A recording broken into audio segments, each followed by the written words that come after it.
안녕하세요 여러분. 오늘도 역시 일을 하다가 영상을 찍게 되었는데 오늘은 이제 노코드에 대해서 한번 얘기를 해보려고 해요. 사실 뭐 유튜브나 이런 데에서 이미 약간 철진한 주제죠. 뭐 노코드 혹은 로우코드가 과연 개발자의 삶을 삶이 아니고 개발자의 어떤 자리를 대체할 것이냐라는 주제에 대해서 이미 많은 사람들이 얘기를 한 걸로 알고 있습니다. 대부분의 주장은 그렇지 않다라는 거였어요. 그리고 저도 보면서 사실은 이제 노코드는 엑셀 같은 거가 될 거라고 생각을 했습니다. 근데 이제 저희가 내부적으로 이런 노코드 프로젝트를 진행을 많이 했고, 코드를 좀 이제 자동화를 하면서 조금 느낀 게 있어요. 그래서 그걸 좀 얘기를 해보려고 합니다. 일단은 노코드 프로젝트를 진행한 이유는, 뭐, 크게 두 가지가 있는데, 하나는 저희가 기본적으로 진행하고 있는 이제 SI, 아웃소싱을 할 때, 이거를 가지고 조금 더 저희가 생산 공정을 단축시키자라는 거가 있었고, 두 번째는 내부 프로젝트를 할 때에도 우리가 이 노코드를 활용을 해서 내부에 어떤 앱을 만들 때 활용을 하자라는 게 있었습니다.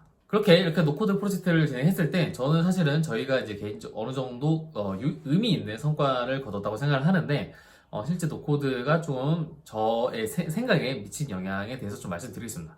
첫 번째는 사실 이제 퍼포먼스인데, 노코드를 짜는 게 사실 생각보다 어렵다라고 생각했는데, 그렇게 어렵지는 않고 그렇게 어렵지는 않았고, 그에 반해 이걸로 할 수 있는 게, 예를 들면 이제 제가 뭐 한 하루 이틀 정도 노코드 프로젝트로 하면은, 이게 사실은 저희가 신입사원을 뽑았을 때 그 신입사원이 2, 3주 정도를 걸려 할 수 있는 코드를 그대로 뽑아내요.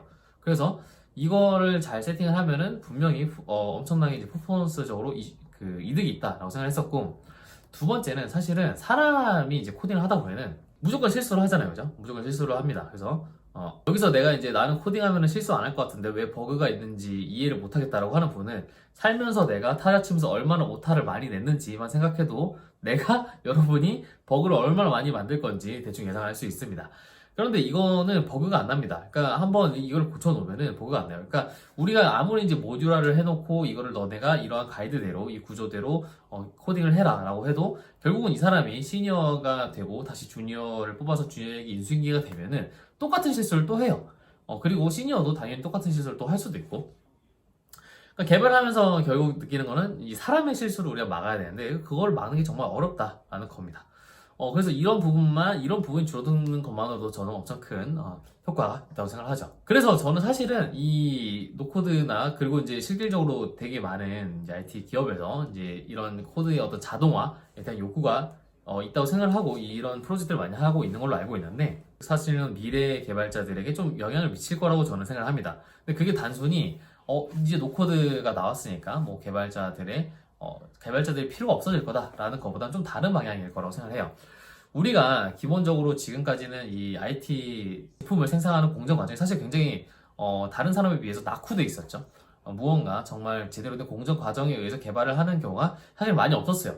개발자가 아닌 사람들이 이 구조를 기획을 하기도 하고, 그렇게 나오면은 그걸 가지고 그냥 개인이 개발하는데, 그게 다 개인의 어떤 기술에 의존을 해요. 개인의 굉장히 이 장인의 어떠한 뛰어난 기술에 의존을 하는 거지, 누가 와도 비슷한 퀄리티의 제품을 뽑아내게 그렇게 공정이 설계되어 있지는 않습니다. 그래서 어쨌든 이 뭐 코드를 자동화한다든지 이런 공정을 조금 더 세련되게 만드는 거는 사실 저는 이제 IT 산업의 흐름이라고 생각을 하고, 그로 인해서 변하는 어떤 개발자의 방향은 크게 이제 두 가지라고 생각합니다. 공정이라는 건 결국 이제 우리가 예측 가능한 범위를 모두 설계를 해서 이거에 따라서 제품이 나오게 되는 건데, 이 예측을 못하고 이 범위를 벗어나는 게 보통 이제 두 가지가 있겠죠. 하나는 사람과 연관됐을 때, 이 공정으로는 내 보스를 만족시킬 수 있는 제품이 나오지 않는 거예요.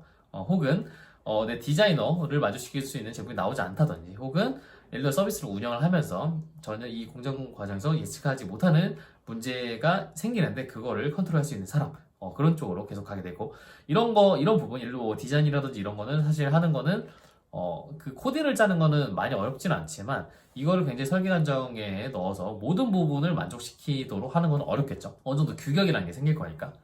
두 번째는 우리가 이 공정 과정 자체를 사실은 관리하는 개발자가 많이 생길 가능성이 높다라고 저는 생각을 해요. 그러니까 우리가 사실은 이제 제조업이나 뭐 여러 가지 기타 상사를 보면은, 뭐 수작업으로 하는 굉장히 명품 브랜드들도 있지만, 엔지니어라고 하는 사람들이 보통 이거를 직접 만드는 게 아니라 생산 라인을 관리하는 경우가 되게 많죠. 그러면 개발 같은 경우도 연구 개발의 영향 그쪽으로 가는 게 이제 분명히 있을 거고, 이 소프트웨어 개발의 어떤 공정 과정을 다루는 그런 이제 엔지니어들이 많이 생길 거라고 생각을 합니다.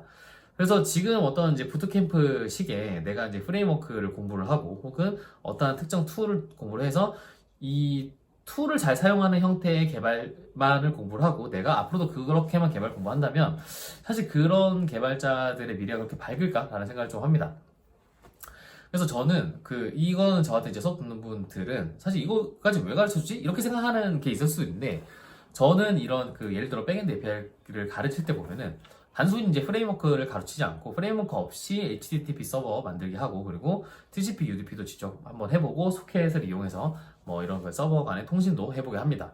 그 이유가 프레임워크로 우리가 만드는 기술은 이거는 자동화되는 영역이라고 생각을 해요. 뭐 모바일 프론트 뭐 이런 데는 또 이제 얘기가 다르지만 일단 일단 웹을 기준으로 한번 말을 해볼게요. 지금 사실 이제 우리가 부트캠프 통해서 나오는 개발자 솔직히 말해가지고 우리가 개발자라고 하기보다는 테크니션에 저는 가깝다고 생각합니다.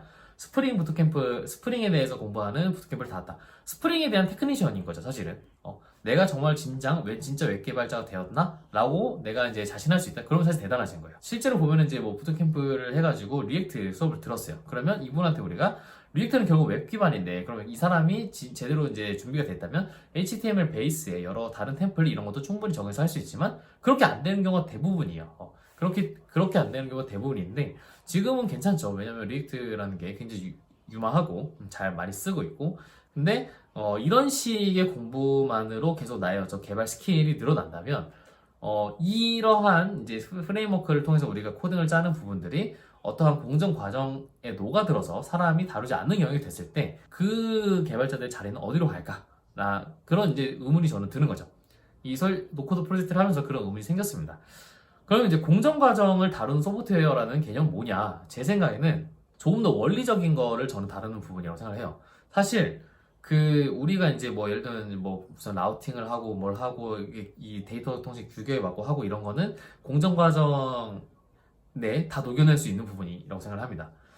프론트 같은 경우도 그 프론트는 어떻게 하냐고 생각하실 수 있는데 사실은 이거 어느 정도 저는 다 녹여낼 수 있다고 생각을 하고 그런 의미에서 제가 리액트 네이티브를 별로 이제 모바일 개발자로서 추천되지 않는 이유는 이 모바일 생산 과정이 어떤 이제 장인에게 기대는 방식에서 어떤 공정 과정을 가지고 앱을 만드는 방식으로 넘어간다면 리액트 네이티브라는 형태 그런 형태로 개발을 하는 사람들 그동안 배우는 게 사실 저는 굉장히 제한적이라고 봐요.